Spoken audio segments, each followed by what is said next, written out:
So, picture this. I'm standing there, my heart pounding like a drum solo, looking my mother straight in the eyes, and I tell her, "We're going tomorrow, Mom. I've sold your beach house."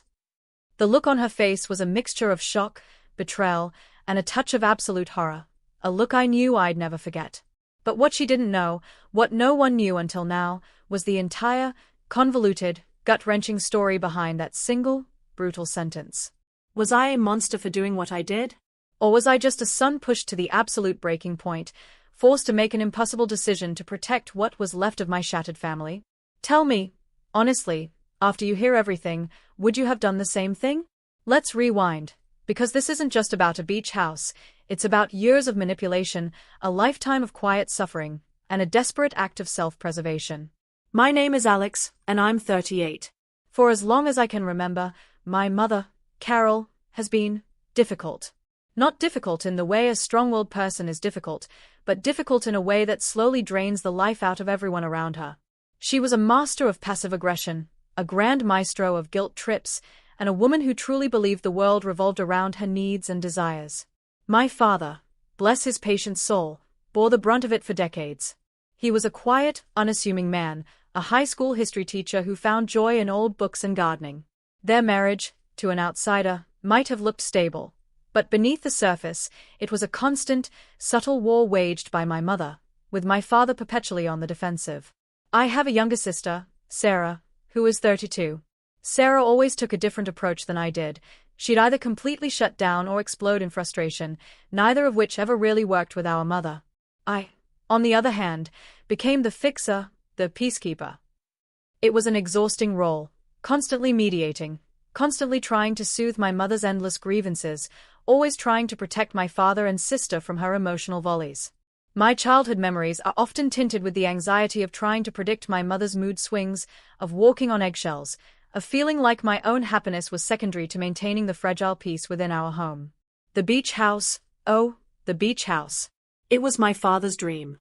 He'd saved for years, meticulously planned every detail, and poured his heart and soul into renovating it himself.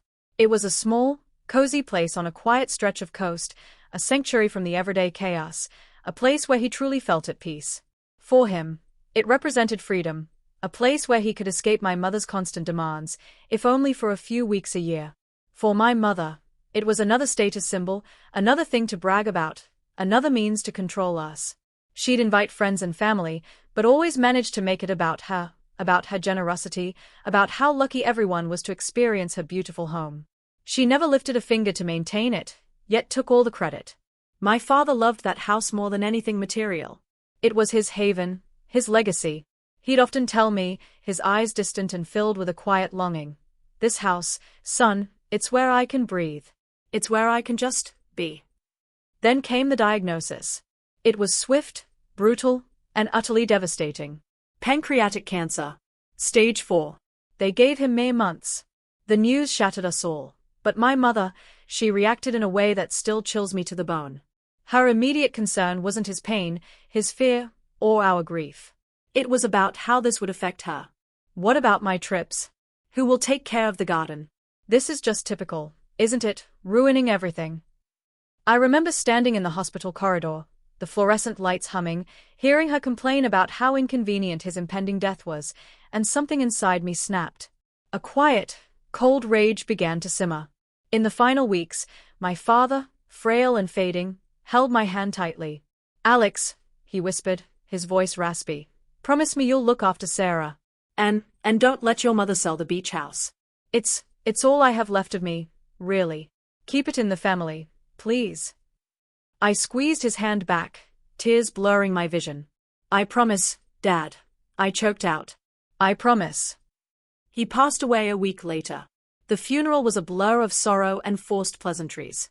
My mother, of course, was the picture of the grieving widow, soaking up all the sympathy, shedding perfectly timed tears. But the moment the last mourner left, she was back to her old self, already planning how to redecorate the house, how to reorganize her life, utterly devoid of genuine grief for the man she had spent a lifetime subtly tormenting. The will reading came a few weeks later. My father, in his quiet wisdom, had made sure everything was perfectly clear. The main family home was left to my mother, as expected. His financial assets were split between myself and Sarah, with a small portion for my mother to ensure her comfortable living. And the beach house was left to myself and Sarah, jointly. He had put a clause in the will, stating that it could not be sold for at least 5 years after his death, and even then, only with the mutual agreement of both beneficiaries, myself and Sarah. This was his final, brilliant move to protect his sanctuary, knowing my mother would try to sell it off the moment she could for a quick profit. The moment the lawyer finished reading that part, my mother's face contorted into a mask of pure fury. What? He left my house to them? That ungrateful man. I paid for half of that, she shrieked, completely forgetting that my father had built it with his own hands and money long before they were married. The ensuing argument was epic, a verbal brawl that lasted for hours. She accused us of conspiring against her, of robbing her, of disrespecting our father's memory. Sarah, for once, stood her ground. It was Dad's wish, Mom. He wanted us to have it, to keep it as a family place. But my mother was beyond reason. She made our lives a living hell for the next few months, calling us constantly, demanding to know when we were going to do the right thing and sign the house over to her. She even tried to get the will contested, claiming my father was not of sound mind, a claim quickly dismissed by the lawyers. This was a woman who was willing to desecrate her dead husband's memory just to get her hands on something she felt entitled to, something that represented his quiet rebellion against her. So that's the situation I was in, and I had to make a choice. My father's memory, Sarah's peace of mind, and my own sanity were all at stake, constantly under siege by my mother's relentless demands. Before I tell you what happened next, I want you to pause and comment below what you would have done in my shoes. Would you have caved to the pressure, or would you have fought back, even if it meant doing something drastic? The constant harassment continued for nearly a year. Every family gathering was a battleground. Every phone call a thinly veiled interrogation about her beach house. Sarah was a mess, often crying, overwhelmed by our mother's relentless emotional blackmail. I tried everything, reasoning, ignoring, pleading, but nothing worked. My mother was a force of nature when she wanted something, and she wanted that house. She'd say things like, "Your poor father would be so disappointed to see you two fighting over his legacy," completely twisting the narrative, making us out to be the villains. She even started telling relatives that Sarah and I were being greedy, refusing to let her have the house that was rightfully hers. It reached a point where Sarah started having panic attacks, and therapy wasn't helping much because the source of her stress was a constant presence in her life. One evening, after a particularly vicious phone call from our mother, I found Sarah curled up on her sofa, sobbing uncontrollably. "I can't take it anymore, Alex," she whispered, her voice raw. "She's destroying us. Dad wanted us to be happy, not fighting over a house. Maybe we should just give it to her. It's not worth this." My heart ached for her, seeing the toll our mother was taking. That was the moment I realized that keeping the house, my father's beautiful, peaceful sanctuary, was slowly but surely destroying the very family he had intended it to protect. It was a cruel irony. I went home that night, unable to sleep, pacing my apartment. I remembered my promise to my father, to protect Sarah, and to keep the house. But what if keeping the house was the very thing that was harming Sarah? What if my father's last wish, intended to protect us, was being weaponized by our mother? I started thinking about the will again, specifically the clause that said the house could not be sold for 5 years unless both beneficiaries agreed. And then, a different kind of plan began to form in my mind, a risky, desperate, but potentially liberating plan.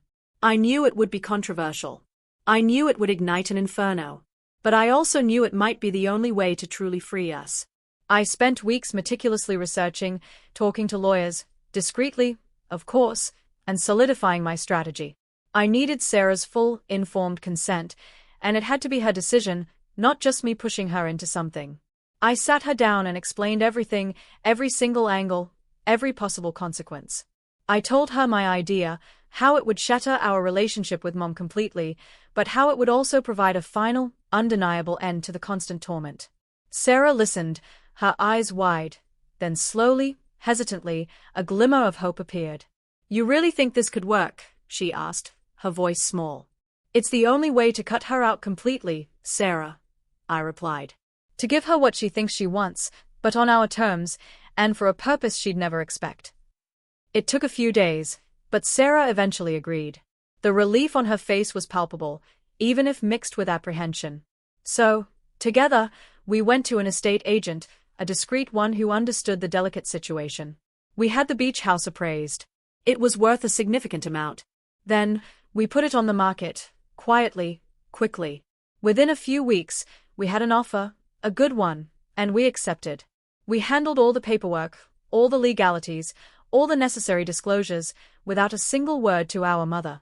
It was excruciatingly difficult to keep such a massive secret, especially from someone who felt entitled to know every detail of our lives. But we managed. The closing date was set for the following week. And that's when I made my move. I waited until I knew our mother was in a particularly self-pitying mood, complaining about how unfair her life was. I called her and told her I had something important to discuss, face to face. She, ever dramatic, agreed, probably expecting me to finally capitulate and give her the house. The next day, I drove to her house. Sarah was there too, sitting silently, her hands clasped tightly in her lap, her eyes fixed on me, a mixture of fear and resolve in their depths. My mother sat opposite me, preening slightly, a smug expression on her face. "Well, Alex? What is it? Have you finally come to your senses about the beach house?" she purred, clearly anticipating a victory. That's when I took a deep breath, looked her straight in the eye, and delivered the line. "We're going tomorrow, Mom. I've sold your beach house." The silence in the room was deafening. Her jaw dropped. Her eyes widened, losing all their smugness, replaced by raw, unadulterated shock. You what?" she stammered, her voice barely a whisper. "You heard me," I said, my voice steady, though my heart was still hammering against my ribs. "Sarah and I agreed to sell it. The papers are signed. The money is in an escrow account. The new owners take possession tomorrow morning." She erupted. It was a cacophony of rage, betrayal, and accusations. She called me every name under the sun, accused me of stealing from her, of disrespecting my father's memory, of being a cruel, ungrateful son. She even threatened to call the police, to sue us, to disown us. All the usual tactics, but this time, they held no power. Because I had the trump card. "You're right, Mom," I said, cutting through her tirade, my voice suddenly calm and firm. "You're absolutely right. This house, it was tearing us apart. It was destroying Sarah, making her miserable, just like Dad said it would. But he didn't want you to have it. He left it to us to keep it safe. And since you couldn't respect that, since you couldn't let it go, we found another way to honor his wish." I paused, letting my words sink in. The beach house was appraised at $1.2 million. We sold it for $1.15 million. After commissions and fees, we netted just over $1 million. And guess what, Mom? Her eyes were still burning with fury, but now a flicker of something else, confusion, perhaps a sliver of greed, started to show through. "What?" she spat. "Half of that money, $500,000, has been set aside," I continued. "Not for us, but for a foundation in Dad's name. A foundation dedicated to pancreatic cancer research. That was Dad's real dream, Mom. To help others avoid what he went through. Sarah and I are the trustees. We'll manage it, make sure his memory truly makes a difference. And the other half, that, Mom, is for us. For Sarah to finally be free from your constant demands, for me to ensure her peace, and for us to live our lives without your shadow constantly looming over us." The silence returned, but this time it was different. It was the silence of a bomb having just dropped. Her face went slack. The rage, momentarily, drained from her. All that was left was an empty stare, as if she couldn't process what I had just said. She had wanted the house for profit, for control, for status. I had sold it for peace, for legacy, for liberation. The revenge wasn't in taking something from her, but in using what she valued for a purpose she'd never comprehend, a purpose that truly honored my father. She never got a cent of the sale directly, nor did she ever get to brag about her beach house again. The foundation, the John Smith Pancreatic Cancer Research Fund, using a placeholder name here, became a real thing. Sarah and I poured our energy into it, working with doctors and scientists, truly making a difference. It brought us closer, healing the wounds our mother had inflicted. Our relationship with her, as expected, disintegrated completely. She tried one last attempt to get the money, claiming Dad would have wanted it for her, but the foundation's legal structure was ironclad, and her claims were baseless. We cut her off, changed our numbers, and slowly, painstakingly, rebuilt our lives without her toxic presence. It was hard, incredibly hard, to sever that tie, but the peace that followed was immeasurable. Sarah flourished, pursuing her own dreams, free from the constant anxiety. I finally felt like I could breathe, truly breathe, for the first time in my adult life. The beach house, my father's sanctuary, was gone, but his true legacy lived on, not as bricks and mortar, but as hope and help for others, something far more profound. Looking back, was it a harsh act? Absolutely. Did it cause immense pain? Without a doubt. But it was also an act of self-preservation, a desperate measure to protect my sister and honor my father's memory in a way that truly mattered, rather than letting his wishes be twisted by a woman consumed by selfishness. We lost a material possession, but we gained our freedom, our peace of mind, and a sense of purpose that transcended any argument over property. So, that's my story. I've laid it all out there. Like this video if you were on my side, if you think I did the right thing to protect my family. Subscribe for more stories like this, and please, share your final thoughts on this whole mess in the comments section below. I'll be reading them. I'll see you all in the next story.